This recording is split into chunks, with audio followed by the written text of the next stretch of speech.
can catch a wave with anyone.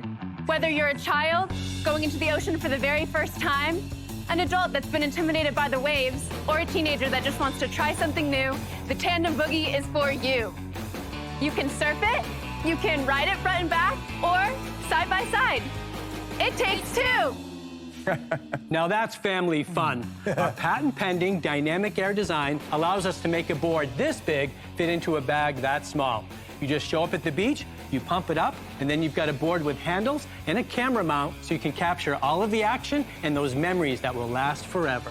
So, Sharks, who wants to join our Tandem Boogie family and help us bring the fun to everyone?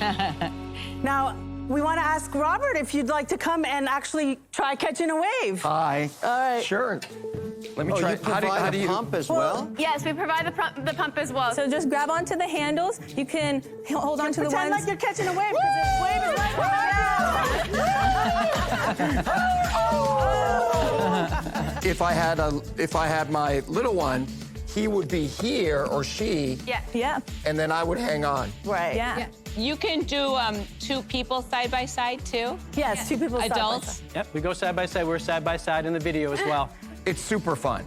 Like, it feels very solid. Wow. So you guys are this great family. I'm just curious, like, who's running the business? What's the story? Well, we each have our function. I'm in charge of manufacturing, operations, logistics, the website. And I'm in charge of marketing and sales and social media. And I'm the CFO, which stands for Chief Fun Officer. I make sure that our brand stays in line with our vision, and I'm the creative director. I'm in charge of the merchandising. I'm in charge of community outreach, and then also making sure everybody gets the job done. I'm the oldest sister. I just love your unity. Did you consciously design something that you could involve your daughters in? We had, as a family, growing up in San Clemente, California, we had participated in so many different water activities. There's actually a picture of us, all 5 of us, on one stand-up paddleboard. Oh my gosh, that is the cutest thing ever! Do you have a background in this? Yes, well, John and I always said that whatever he can sell, I can make. I actually originally came here to United States from Iran as a refugee, and but by the time I was 21, I had my industrial engineering degree and was working in a big corporation in manufacturing. So I know how to make products. Wow. And John was always a salesperson. So we decided, when Juliet was 6 months, we decided to start a business. They need to separate their testing by a kid underneath dad or mom, 2 adults. Their video was very fast, and they did a lot of talking about this works. I saw a lot of adults that weren't even on the board. They were behind in the water. I'm just saying that I tell you what, these companies that we dealt with, you saw what we came up with, and as soon as I explained it, you went, "Whoa, that's very unique." And it really was stupid luck that we thought of it in some ways. But I tell you what, these companies are ruthless. I mean, they're going to probably want all 5 sizes in their place with an NDA to test them themselves.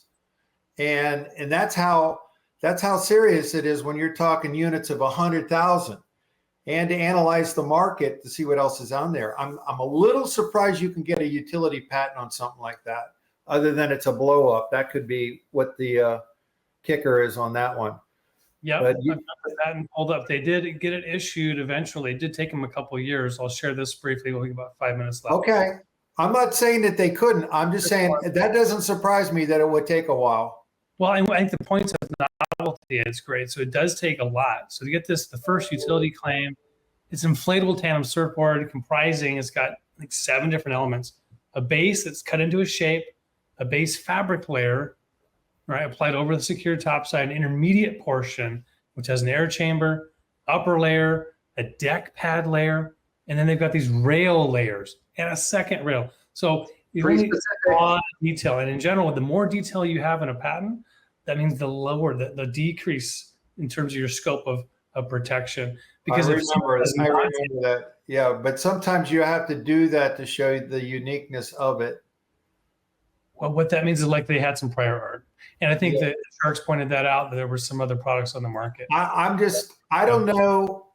And, the other thing I know about that I've heard about Shark Tank is the deals that are up front. I mean, first of all, it's a show. When they go back in the green room, or they get, your people talk to my people, sometimes the deal doesn't go through because it's not all, there's not enough information to really make a deal in 5 minutes. And my immediate response to that is, they're showing two people on it. I don't see two people. I mean, I'm 6'4", 240 pounds. I don't think anybody else is sharing my boogie board. By the way, our fins are prime for boogie board people. Think about it. Yeah. Hey, that's great. That's a good point. They go hand in hand. Dare I say? No, but you know what? I love analyzing these things from what we went through. But my whole point is, even if they went with a Shark Tank person and got it, there's a lot to manufacturing and getting that thing out on the market. I mean, I have found that sometimes the most successful thing to do is to go with a company that's already leading in a particular field. Like for baseball, Rollins or, Voigt or whatever it is, Nike, And by the way, Nike was the one that had the worst DNA or NDA. I mean, it was just. I've dealt with them in the past. Have you, Matt? Yeah. I'm just saying that's a good idea what they came up with, especially what Kevin said about the roll up and the inflatable. That is. I mean, you see people putting surfboards on their cars. Yeah. So my 2 cents is it's a good idea. I think it should be longer. I don't know that they have the design down exactly perfect. Right. Yeah. That's a good point. Matt, do you have anything to mention on the trademark side? Yeah, not a great name from a registration perspective. Tandem Boogie is pretty darn descriptive of what the product is and who it's meant to function for, right? So it's Tandem, 2-person, Boogie, Boogie board, which is cool. What's that? They did rebrand. I checked up their update. So TANDM. So Tandem, if you can see my screen here.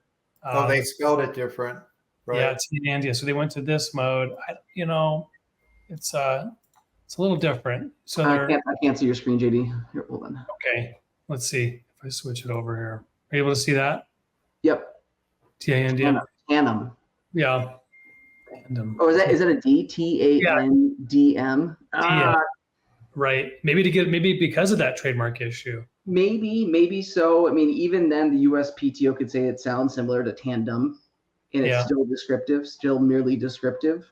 And I don't subscribe to the view that good marketing is intentional misspellings of words. That's just Matt. Am I incorrect? It's not totally necessary to have the trademark. Sometimes if you have a product and you just kick butt with it and it just goes out there, like we were going to call our fin Flex Fin, which you can't do because it's 2 words that are common. And there already was one out there, but I know a lot of products, they don't trademark them. They just go for it, I mean, there's no trademark police out there that are going to say you have to have a trademark registration. But if you want to enforce the trademark, if you want to license the brand, if you want to sell the brand, come up with something, owner, customer, come up with something unique. Yeah. Come up with something unique. If you want to sell on Amazon and participate in Amazon's brand registry, you got to have a trademark application or registration. So, and I bet the company you licensed to, you may not be willing to share, Tom, they're going to be coming up with a product name for it. Well, it's actually Finis, and they had now TYR Speedo is really the one that's in trouble, but TYR Arena had most of the Olympic. TYR actually had all the big parkas, and they put the most money in and got the sponsorship. Finis actually went to Great Britain and Australia.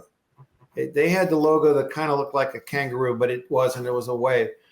But they had 4 gold medalists, 3 silver, and 2 bronze.